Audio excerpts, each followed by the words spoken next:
będzie odcinek z teorii widzów. Właśnie teraz.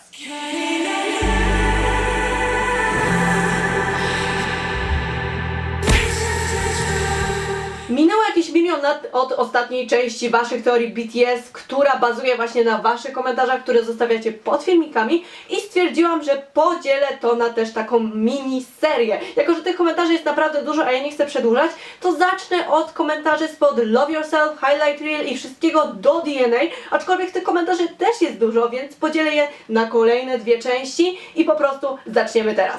Ola Czechowska. Big Hit musi opłacić pogrzeb wszystkich armii. Ja się jak najbardziej zgadzam, tylko że taka zbiorowa mogiła mogłaby całkiem sporo kosztować. Coś czuję, że zostaniemy najmądrzejszym fandomem na świecie. I ja bym chciała to poprzeć jakimiś argumentami. Znaczy, wiecie jak to jest. To jest tak, że BTS coś tworzy, a my tworzymy od razu do tego teorię. Nawet jak BTS nie wiem co zrobi, nie wiem, Jimin kiwnie palcem, to już leci do tego milion teorii i wszystko ma jakieś znaczenie, więc być może albo jesteśmy mądrzy, albo po prostu jesteśmy nienormalni, doszukujemy się rzeczy tam, gdzie ich po prostu nie ma. Ja to jestem ciekaw, czy oni sami wiedzą, o co w tym chodzi, czy tylko nagrywają, bo muszą. To jest chyba odwieczny problem wszystkich armii, które siedzą w teoriach, które zastanawiają się, co coś tam oznacza itd., itd.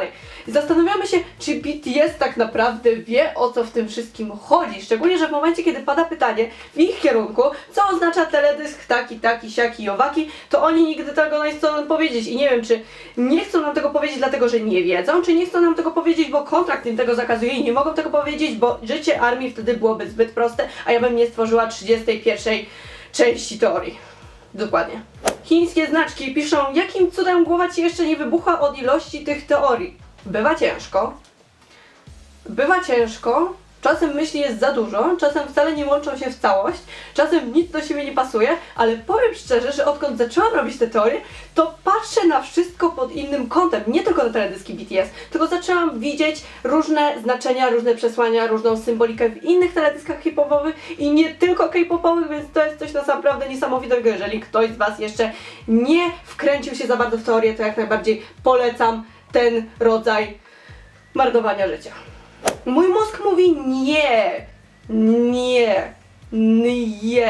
Mój mózg mówi nie. Wyjdź z fandomu, no ale serce uważa inaczej, ale jeżeli tak dalej będzie, to ja umrę. Kropka. To jest dokładnie to, co ja mam momentami w głowie. Boże, czy inne fandomy też mają tyle teorii, czy tylko my jesteśmy takie zryte, że szukamy nawet w kodzie HTML? Powiem wam, że jak się dowiedziałam, że jeżeli chodzi o kwiaciarnię Smeraldo i te wszystkie kwiatki i tą kwiaciarnię, która tak naprawdę nie istnieje i ludzie, którzy istnieją, ale nie istnieją i później jak się coś wpisze, nie pamiętam, jakiś ciąg przypadkowych literek, to nagle wyskakuje w Google BTS i to jest coś dziwnego, ale nie przypuszczałam nigdy, zaczynając robić tę teorię, nigdy nie przypuszczałam, że nadejdzie taki moment w życiu, kiedy ja będę musiała grzebać w kodzie HTML, bo to naprawdę nie jest normalne. Ale odpowiadając na pytanie, tak, inne fandomy też mają całkiem sporo teorii. Ja najbardziej polecam teorię EXO, mimo że dość powoli, opornie mi idzie opracowanie EXO, to muszę stwierdzić, że to, co oni tworzą, jest dużo trudniejsze niż zrozumienie wszystkich teledysków BTS razem wziętych, naprawdę, bo oni tam niby robią coś o miłości, a tak naprawdę nie ma tam żadnej miłości, tylko wszystko się łączy z ich mocami nadprzyrodzonymi, więc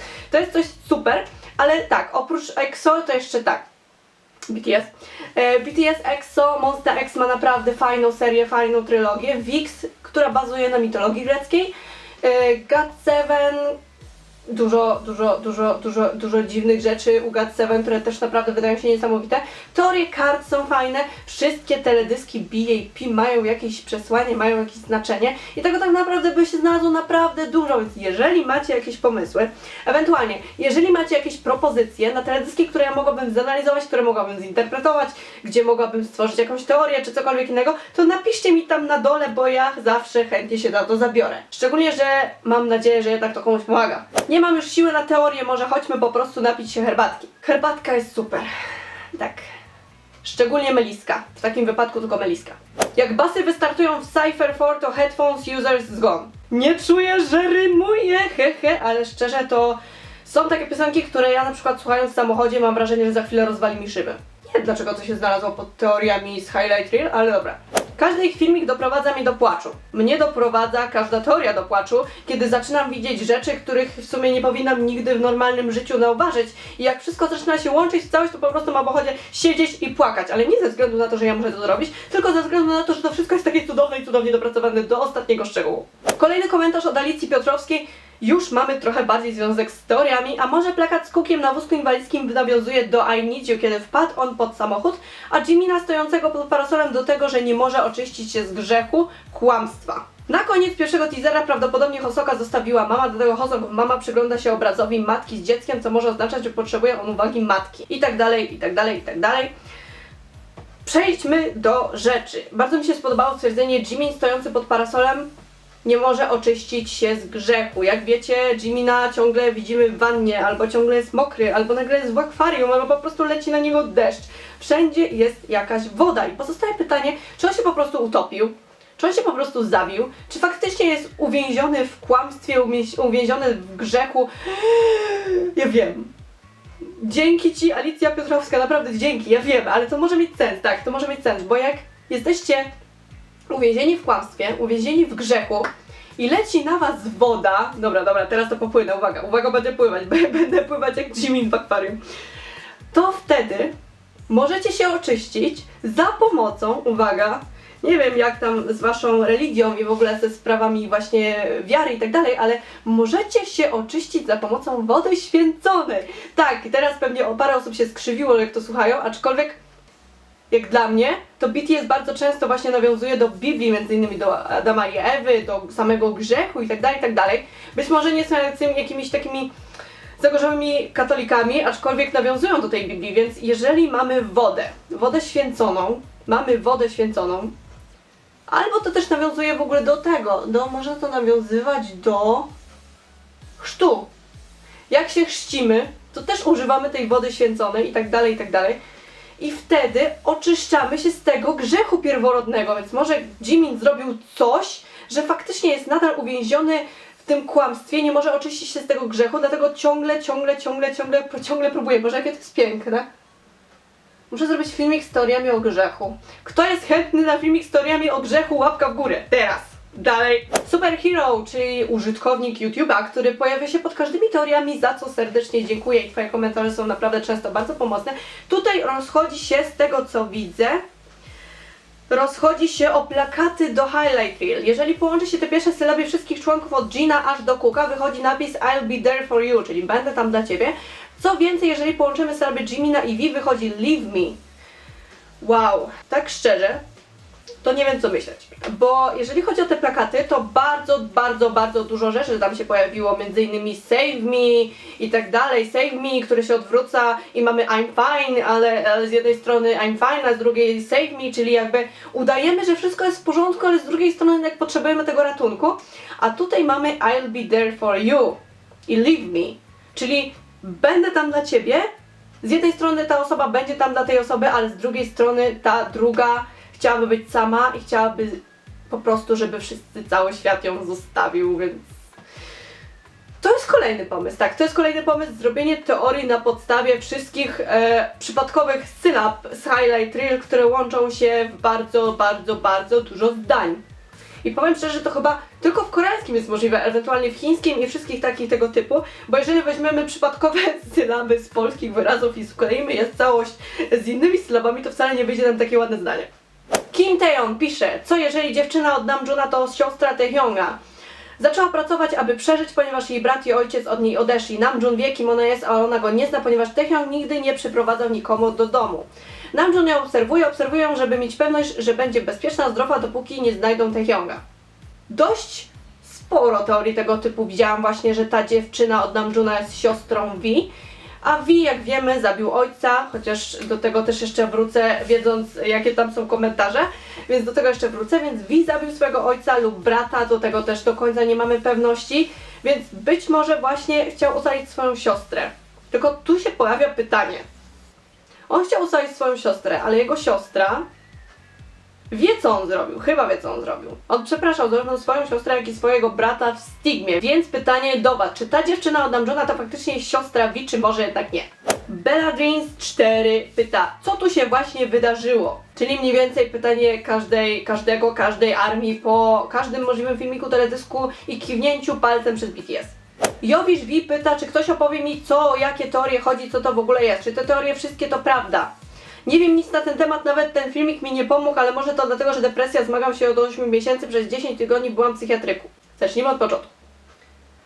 Teorie nie są prawdziwe. Teorie, i to jest w sumie skierowane do większej ilości ludzi, bo takie pytania się pojawiają dość często, co mnie dość zaskakuje, naprawdę zaskakują mnie takie komentarze. Pytania pojawiają się dość często, czy na przykład Jimin naprawdę śmiertelnie chory, czy V zabił swojego ojca, czy J-Hope'a porzuciła matka, czy Cookie miał wypadek samochodowy, czy Suga się podpalił, nie wiem, czy Namjoon pracuje na stacji benzynowej chociaż, czy cokolwiek innego. I takie pytanie, albo klasyk, uwaga, czy Jin naprawdę nie żyje? Nie, dalej. Wracając. Teorie to jest w moim przypadku, w przypadku tej serii, teoria to nie jest do końca dobre słowo. Teoria to jest słowo, które się przyjęło w fandomie, przyjęło się u armii, aczkolwiek ja bardziej robię analizę, interpretację tych teledysków i co oznaczają konkretne symbole i jaka historia się za tym kryje. I to nie musi być prawdziwe, tylko to jest moje zdanie, to co ja widzę i często też właśnie dlatego wy piszecie komentarze z waszymi teoriami, z waszymi opiniami i z tym, jak wam się wydaje, co tak naprawdę widzicie w teledysku, co nie do końca zgadza się z tym, co ja wymyśliłam, dlatego właśnie zależy mi, jak najbardziej zależy mi na waszych komentarzach, więc jeżeli macie coś do powiedzenia, to piszcie mi to tutaj, potem ja to mogę przeczytać i wiedzieć więcej i robić więcej i zaplanowałam na ten rok 96 teorii BTS, więc po prostu weźcie się do roboty. Ale wracając do tematu, teoria, przynajmniej seria z teoriami, to po prostu jest interpretacja teledysków, interpretacja tego, co Big Hit Entertainment stworzyło, ta wizualizacja, to wszystko, te charaktery, po prostu wymyślone, wykreowane przez BTS postacie, ale nie na bazie prawdziwych historii, chociaż czasem coś tam się pojawia. Dziewczyny z teaserów nie są prawdziwe, reprezentują parę chłopców, Jungkook, Namte, J-Hope, Jin jest w środku tego wszystkiego, czyli jak zwykle, chociaż zależy jak na to patrzeć. Dlatego Yoongi jest w szpitalu, zostaje dawcą, jego organizm nie wytrzymuje, umiera. Tae idzie do więzienia, chce zadzwonić do Namjoona, niestety Namjoon nie odbiera. Jimmy jest egoistą, jest chory mentalnie, próbuje się zabić, co symbolizuje fragment, w którym on i dziewczyna upadają na podłogę. Jimin jest zawsze mokry, umarł na plecach Hosoka w drodze do szpitala. Kiedy dziewczyna zostaje potrącona przez samochód, Jin ma te same ubrania co w scenę z Zanicju, gdzie trzyma płatki kwiatów.